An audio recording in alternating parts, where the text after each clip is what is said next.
Olá, gente, tudo bem? Eu sou a professora Karen, professora de História, e hoje a gente vai dar continuidade à nossa revisão sobre República. Então, na aula passada, a gente viu um pouco sobre a República da Espada, que foi esse comecinho da Primeira República, e agora a gente vai falar um pouco sobre a República Oligárquica, ou República Café com Leite, ou República dos Coronéis. Então, o que é uma oligarquia? Bom, oligarquia quer dizer poder na mão de poucos, governo de poucos. Então, nesse momento no Brasil, o produto principal da nossa economia era o café. E era justamente essas oligarquias cafeeiras, esses grandes fazendeiros, donos de grandes propriedades, cafeicultoras, que detinha todo o poder econômico e agora o poder político. E nós vamos ter algumas características principais dessa política. Uma delas vai ser a política do café com leite. O que foi essa política? Vai ser um revezamento de presidente entre São Paulo e Minas Gerais. Nós vamos ter São Paulo e Minas Gerais como os dois estados com as oligarquias mais ricas e poderosas. São Paulo como principal produtor de café e Minas Gerais como principal produtor de leite, mas também como segundo maior produtor de café, vão fazer um acordo de alternância política. Ou seja, em um determinado período nós vamos ter um presidente paulista e no outro momento nós vamos ter um presidente mineiro. Aí você pode pensar, mas como é que eles fizeram isso funcionar por mais de 30 anos? Bom, eles vão utilizar de algumas manipulações e fraudes eleitorais, e uma delas vai ser a política dos governadores. E o que vai ser essa política dos governadores? Vai ser uma aliança entre governo federal, governo estadual e os coronéis, que vão estar ali como o poder municipal. E o que vai acontecer? O presidente, para ser eleito, ele oferecia apoio político e financeiro aos governadores do estado.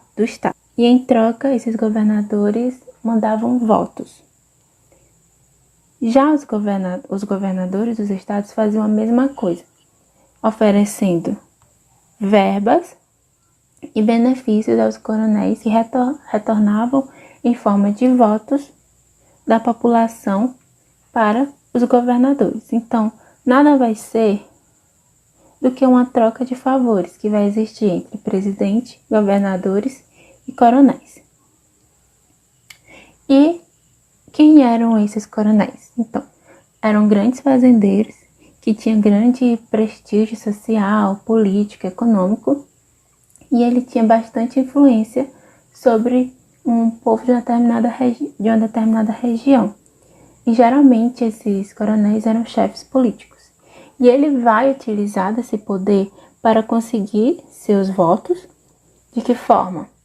Através de ameaças e fraudes ou através de troca de favores.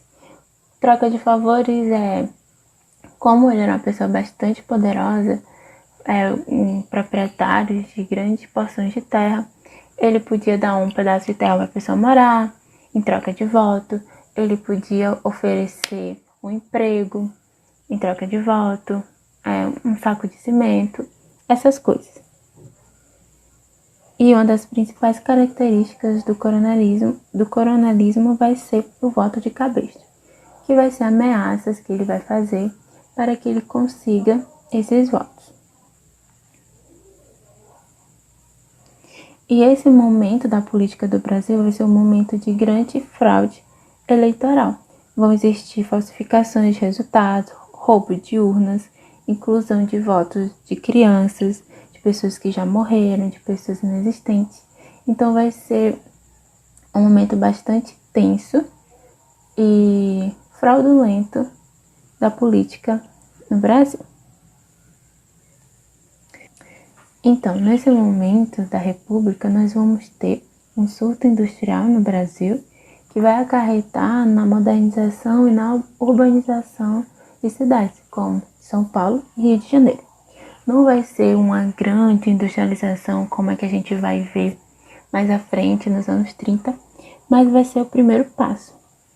Então, nós vamos ter uma industrialização de curto prazo, um surto industrial causado principalmente pela Primeira Guerra Mundial. Por quê? Bom,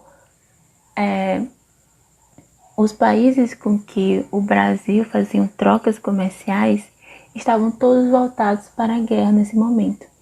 E os produtos que antes o Brasil importava, ele teria que começar a produzir aqui. Então vão surgir, nesse momento, indústrias de bens de consumo não duráveis, como as indústrias têxteis e do ramo alimentício.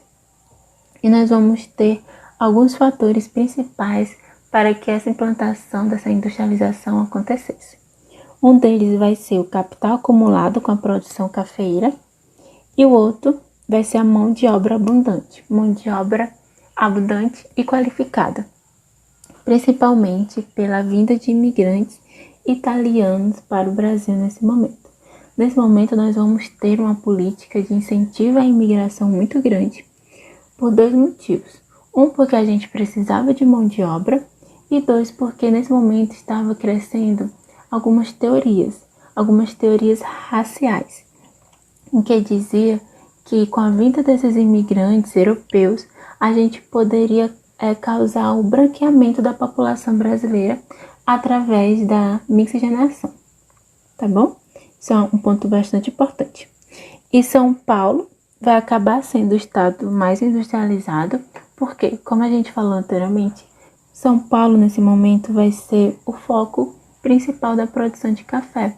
Então, esses grandes fazendeiros vão estar resididos ali, e são eles que vão dar incentivo para essa industrialização.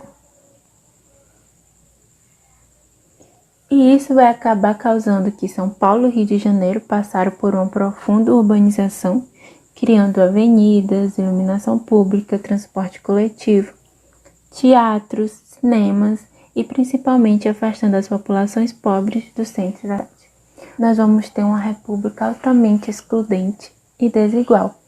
E isso vai acabar acarretando em alguns movimentos sociais, que a gente vai ver agora. Um dos mais importantes que a gente vai ver, o primeiro que a gente vai ver, um dos mais importantes, vai ser a revolta da vacina. Então, aconteceu no Rio de Janeiro, em 1904, em meio às reformas urbanas e de modernização de Pereira Passos. Então, o que ele estava querendo? Rio de Janeiro, nesse período, era a capital do Brasil. E Rio de Janeiro era uma cidade muito feia, suja. No centro do Rio de Janeiro existiam cortiços onde a população pobre residia neles, casebres, o que acabava deixando a cidade feia, a cidade suja. Eram cortiços com uma grande quantidade de pessoas que acabava facilitando para a proliferações de doenças. E vamos ter uma política de modernização influenciada pela Belle Époque, que vai surgir lá na França, e Pereira Passos queria construir uma França aqui no Brasil, no Rio de Janeiro. E aí nós vamos ter a política do bota abaixo. O que vai ser isso? Vai ser a derrubada desses cortiços, desses prédios do centro do Rio de Janeiro, para a construção de avenidas largas, para a construção de praças, centros de socialização. E isso vai causar um grande desalojamento dessa população que morava ali, essa população pobre e de escravos, e elas vão acabar tendo que sair de suas casas e se afastar do centro. E também eles estavam querendo, no Brasil nesse momento, existiam grandes epidemias como a febre amarela, varíola, e eles implantaram a vacinação obrigatória. O pessoal já estava meio chateado, com essa reforma que estava causando desalojamento de muitas pessoas no centro da cidade, e acabou que com a obrigatoriedade da vacina, eclodiu em uma revolta muito grande que vai acontecer no centro do Rio de Janeiro. O segundo movimento vai ser a Guerra de Canudos. Então, vai acontecer no sertão da Bahia entre 1893 e 1897. A situação dessa região estava muito precária, com fome, miséria, seca. E aí vai surgir um cara chamado Antônio Conselheiro, e ele tomou a frente dessa revolta, dizendo que ele era o enviado de Deus e que ele ia combater a desigualdade e os pecados republicanos.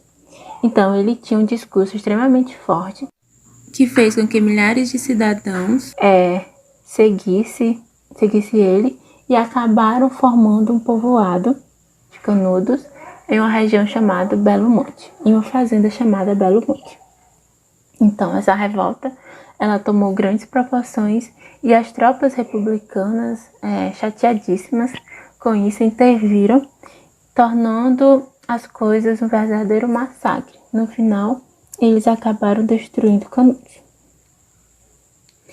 E outro movimento bastante importante vai ser a Guerra do Contestado, que vai acontecer na fronteira do Paraná e de Santa Catarina entre 1912 a 1916, e que nada mais foi do que uma luta pela posse de terra.